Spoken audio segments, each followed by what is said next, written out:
Hello दोस्तों, स्वागत है आप सभी का। और आज है 21 नवंबर और 21 नवंबर का दिल्ली पुलिस का फर्स्ट शिफ्ट का एनालिसिस करने वाले हैं हम। तो चलिए दोस्तों शुरू करते हैं। वीडियो को लाइक जरूर कर देना, ठीक है। चलिए, पहला क्वेश्चन पूछा गया फर्स्ट शिफ्ट में, पीएम नरेंद्र मोदी ने 11 दिसंबर सन 2022 को किस शहर से छठी वंदे भारत ट्रेन का उद्घाटन किया? तो ये नागपुर से किया गया है ना, ये इसका राइट आंसर था। छठी वंदे भारत ट्रेन का उद्घाटन 11 दिसंबर को नागपुर में किया गया। प्रधानमंत्री नरेंद्र मोदी ने 11 दिसंबर 2022 को देश में छठी semi high speed Vande Bharat train का उद्घाटन किया और ये बिलासपुर छत्तीसगढ़ नागपुर महाराष्ट्र मार्ग पर संचालित की गई और ट्रेन का संचालन दक्षिण पूर्व मध्य रेलवे द्वारा किया जाएगा, ठीक है। चलिए आगे बढ़ते हैं। अगला क्वेश्चन पूछा गया है कि भारतीय संविधान में पहले कितनी अनुसूचियां थी? तो ये थी 8 अनुसूचियां। अब कितनी है? भारतीय संविधान में पहले 8 अनुसूचियां थी, बाद में संशोधनों के जरिए 4 और अनुसूचियां जोड़ी गई और अब कुल 12 अनुसूचियां हैं, ठीक है। भारत सरकार अधिनियम 1935 में अनुसूचियों का पहला उल्लेख किया गया था और इसमें 10 अनुसूचियां शामिल थी। चलिए आगे बढ़ते हैं।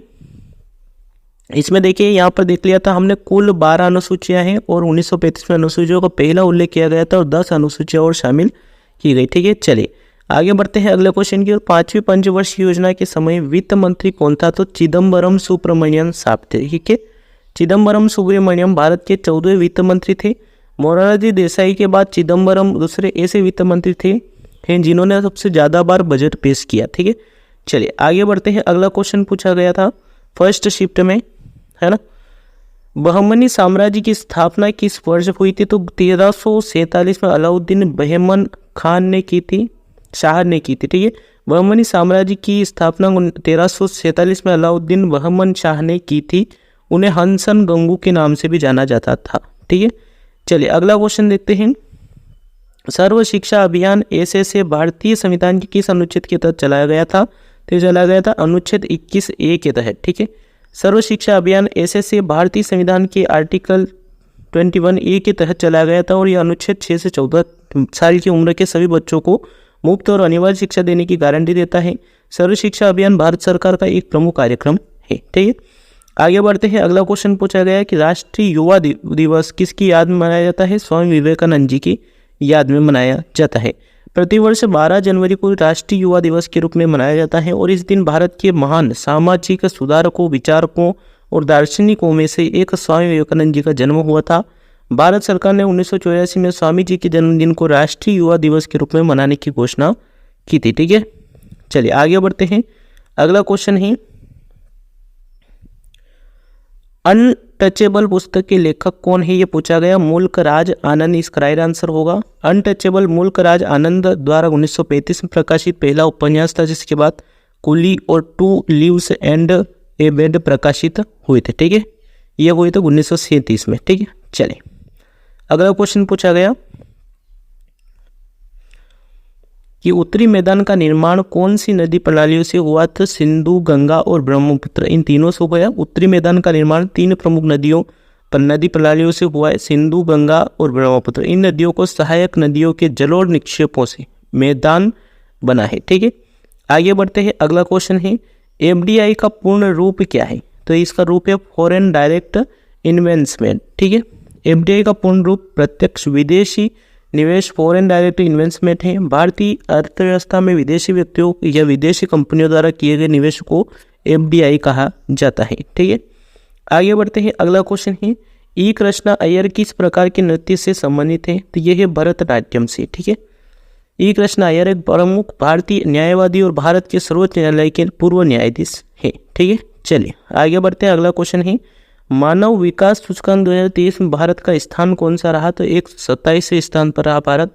मानव विकास सूचकांक HDI 2023 में 127वें स्थान पर रहा और 2022 में 132वें स्थान पर रहा। ये ध्यान में रखना, आगे पूछ सकता है, ठीक है।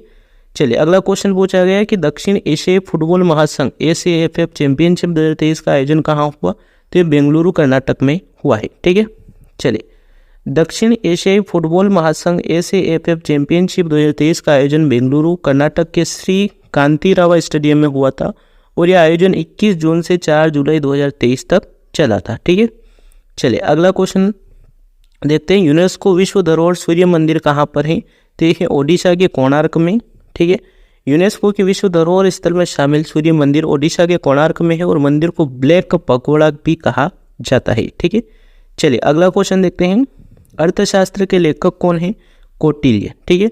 अर्थशास्त्र के लेखक कौन है? कौटिल्य है। अर्थशास्त्र एक प्राचीन भारतीय संस्कृत ग्रंथ है और यह राज्य कौशल, आर्थिक नीति और सैन्य रणनीति पर आधारित है, ठीक है। ये भी ध्यान में रखना। चलिए अगला क्वेश्चन पूछा गया कि ऋग्वेद में कौन कौन से देवी देवताओं का उल्लेख है? तो ये है 33 देवी देवताओं का उल्लेख, है ना। ऋग्वेद में 33 देवी देवताओं का उल्लेख है। इस वेद में सूर्य, उषा और अदिति जैसी देवियों का वर्णन किया है, ठीक है। चलिए आगे बढ़ते हैं। अगला क्वेश्चन है क्या निर्मित करने की शक्ति केवल विधानसभा के पास है? तो यह है कानून बनाने की शक्ति, ठीक है। विधानसभा को कानून बनाने की शक्ति है। राज्य विधायिका उन सभी चीज़ों पर कानून बना सकती है जिन पर संसद कानून नहीं बना सकती, ठीक है। चलिए आगे बढ़ते हैं। विलासिनी नाट्यम का प्रसिद्ध कलाकार कौन है? श्री संजय कुमार जोशी। विलासिनी नाट्यम एक भारतीय शास्त्रीय नृत्य है जिसकी उत्पत्ति आंध्र प्रदेश में हुई थी। प्रथम पुरुष विलासिनी नाट्यम नर्तनी हैदराबाद के श्री संजय कुमार जोशी जी हैं, ठीक है। चलिए आगे बढ़ते हैं। अगर कोई व्यक्ति राज्य विधायिका का सदस्य नहीं तो उसे कितने माह के लिए मुख्यमंत्री के रूप में नियुक्त किया जा सकता है? तो 6 माह के लिए बन सकता है।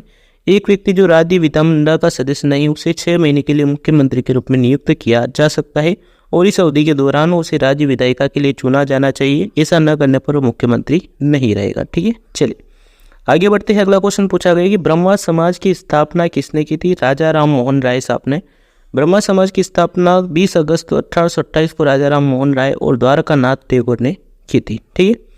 आगे बढ़ते हैं। अगला क्वेश्चन पूछा गया कि भारतीय संविधान में विधि का शासन, कानून के शासन की अवधारणा का विचार कहाँ से लिया गया?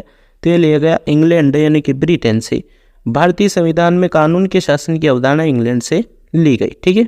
चलिए अगला क्वेश्चन है अर्थशास्त्र में राजनीति, आर्थिक और सामान्य नीतियों की व्याख्या किसने की?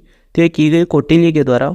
आचार्य चाणक्य ने अपने ग्रंथ अर्थशास्त्र में राज्य की राजनीतिक नीति पर विस्तार से चर्चा की और उनके अर्थशास्त्र समाज की सामाजिक नीति पर भी उनके अद्भुत विचार व्यक्त किए हैं, ठीक है। दोस्तों मिलते हैं नेक्स्ट वीडियो में। वीडियो को लाइक कर देना, चैनल को सब्सक्राइब कर लेना क्योंकि दिल्ली पुलिस का एनालिसिस से हम डेली करवाते हैं जहाँ तक आपकी एग्ज़ाम चलेगा और डेली हम 5:30 बजे करंट अफेयर्स की क्लास लेकर आते हैं, उसको भी अटेंड करना बिल्कुल भी मत भूलिएगा। Thank you, all the best.